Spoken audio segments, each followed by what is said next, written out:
Let the record reflect the witness answered in the affirmative. I now recognize myself for questions. I want to start by showing a video that tells the story of what was going on in the Trump White House on election night in November of 2020. Do you remember where you were on the night of the election, November the 3rd? I was at the White House. You know where specifically over the course of that night you spent your time within the White House? There was an event that was organized in the residence, so I moved between the residence, a room sort of off the residence where some family members were. I take it the president was upstairs in the residence. He was upstairs. We were kind of on the first floor, so not upstairs. We were with mostly with Ivanka and her brothers and a couple other people who'd be coming in and out. Can you just describe the atmosphere? What were people expecting that night when you got to the White House? I think that there was, typically for people who show up there on election night, it's going to be a self-select, more positive environment. I think people were a little bit nervous, not knowing what was going to happen with the red wave or the red mirage as the debate was being carried out. The Fox News Decision Desk is calling Arizona for Joe Biden. That is a big get for the Biden campaign. Arizona's called. Do you remember that? I do. What do you remember happening where you were when Arizona was called? There was surprise at the call. Who was surprised?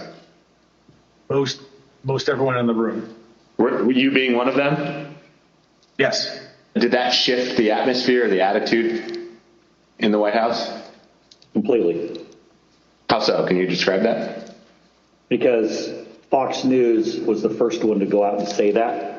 So was it anger kind of directed towards Fox News for making a call more so than like disappointment that maybe the campaign lost Arizona? All the above. So both anger and disappointment? Both disappointed with Fox and concerned that maybe our data or our numbers weren't accurate. Were you in the White House residence during the sort of past midnight into the early morning hours of November 4th? Yes, oh sure. It went over beyond midnight, yes. Do you remember Rudy Giuliani being at the White House on election night and into the early hours the next morning? I do. What do you remember about when he came? He was, I had heard that he was upstairs, in that aforementioned reception area. And he was looking to talk to the president. And it was suggested instead that he come talk to several of us down off the map room. You said that you had heard that Mr. Giuliani wanted to talk to the president and then he was directed your way. Did you end up talking to Mr. Giuliani when he was directed your way? I did. What was that conversation? A lot of conversations were directed my way. A few of us, myself, Jason Miller, Justin Clark, and Mark Meadows, gathered in a room off the map room to listen to whatever Rudy presumably wanted to say to the president. Was there anyone in that conversation who, in your observation, had too much to drink? Like Mayor Giuliani. Tell me more about that. What was your observation about his potential intoxication during that discussion about what the president should say when he's addressed the nation on election night? And the mayor was definitely intoxicated, but I do not know his level of intoxication when he spoke with the president, for example.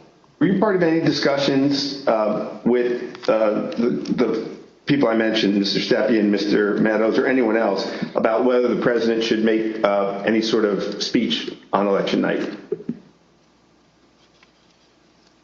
I mean, I spoke to the president. They may have been present, but President spoke to the president several times that night. There were suggestions by, I believe it was Mayor Giuliani, to go and declare victory and say that we'd won it outright.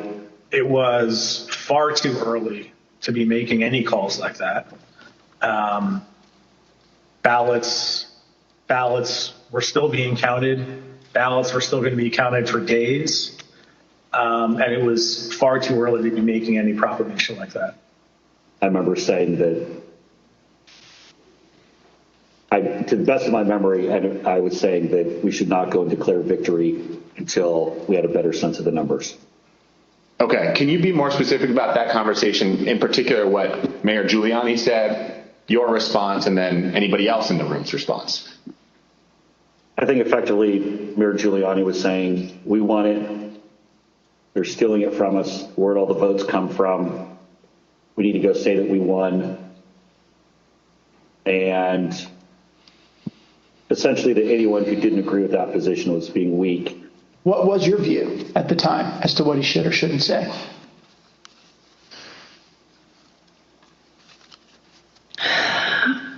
I don't know that I had a firm view as to what he should say in that circumstance. The results were still being counted.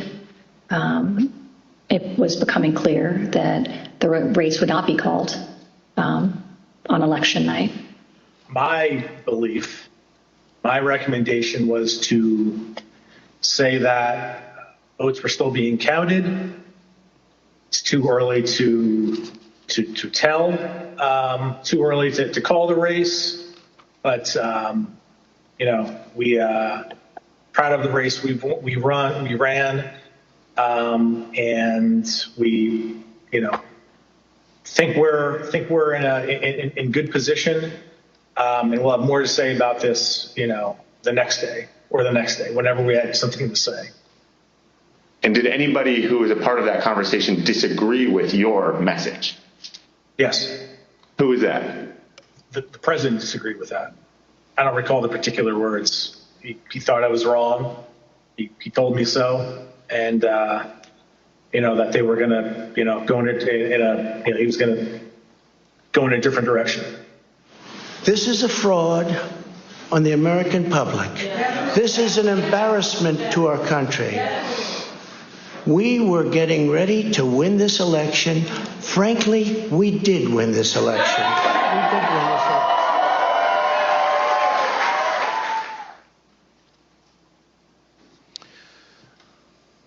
Mr. Steiwalt, did President Trump have any basis to declare victory on November 4th, 2020?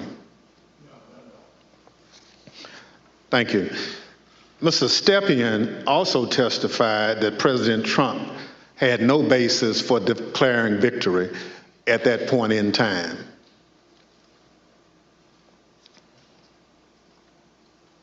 My belief, my recommendation was to say that votes were still being counted.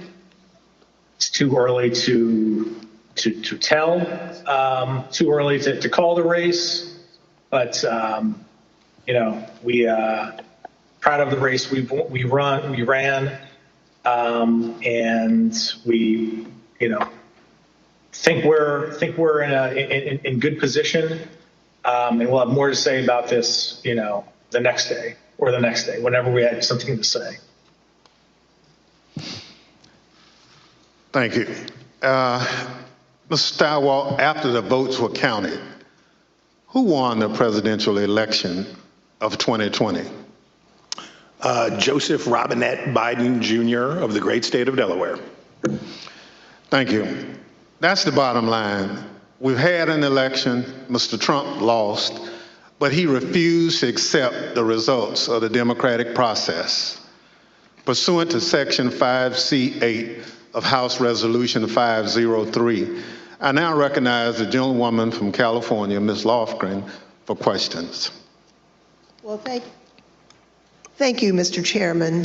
Mr. Schierwald, I'd like you to explain a term that was thrown around a lot during the election, and that's the so-called red mirage. What does that mean? So in the 40 or 50 years, let's say, that Americans have increasingly chosen to vote by mail or early or absentee, Democrats prefer that method of voting more than Republicans do. So basically, in every election, Republicans win election day and Democrats win the early vote. And then you wait and start counting, and it depends on which ones you count first, but usually it's election day votes that get counted first. And you see the Republicans shoot ahead, and then the process of bailing and binding and unbinding all those mail-in votes. And some states like Pennsylvania refuse to count the votes first, so you have to wait for all of that to come in. So in every election, certainly a national election, you expect to see the Republican with a lead, but it's not really a lead. When you put together a jigsaw puzzle, it doesn't matter which piece you put in first, it ends up with the same image. So for us, who cares? But that's because no candidate had ever tried to avail themselves of this quirk in the election counting system. We had gone to pains, and I'm proud of the pains we went to make sure that we were informing viewers that this was going to happen, because the Trump campaign and the president had made it clear that they were going to try to exploit this anomaly. And we knew it was going to be bigger because the percentage of early votes was higher, right? We went from about 45% of the votes being early and absentee to, because of the pandemic, that increased by about 50%. So we knew it would be longer, we knew it would be more. So we wanted to keep telling viewers, hey, look, the number that you see here is sort of irrelevant because it's only a small percentage of these votes. So this red mirage, that's really what you expected to happen on election night? Happens every time. Thank you, Mr. Schierwald. Now, I'd like to play a clip of Attorney General Bill Barr, who also explains what was expected to happen on election night. Right out of the box on election night, the president claimed that there was major fraud underway. I mean, this happened, as far as I could tell, before there was actually any potential of looking at evidence. And it seemed to be based on the dynamic that at the end of the evening, a lot of Democratic votes came in, which changed the vote counts in certain states. And that seemed to be the basis for this broad claim that there was major fraud. And I didn't think much of that because people had been talking for weeks, and everyone understood for weeks that that was going to be what happened on election night. Mr. Stepien obviously could not be with us today, and it's proper for him to be with his wife as they welcome their child. But he also had discussions with the president about the red mirage. That is, that it would be a long night and that early votes would favor him, but that lots more votes would be counted over the course of the night and the days after. So let's play clip 1 from our interview with Mr. Stepien. I recounted back to that conversation with him, in which I said, just like I said in 2016 was going to be a long night. I told him in 2020 that it was going to be a process again, as the early returns are going to be positive, and we're going to be watching the returns of ballots as they rolled in thereafter. So is it fair to say you're trying to present what you thought would be a realistic picture of what might happen over the course of that night, being election night? That night and the days that followed. Yeah, I always told the president the truth, and I think he expected that from me, and I told him it was going to be a process. It was going to be we're going to have to wait and see how this turned out.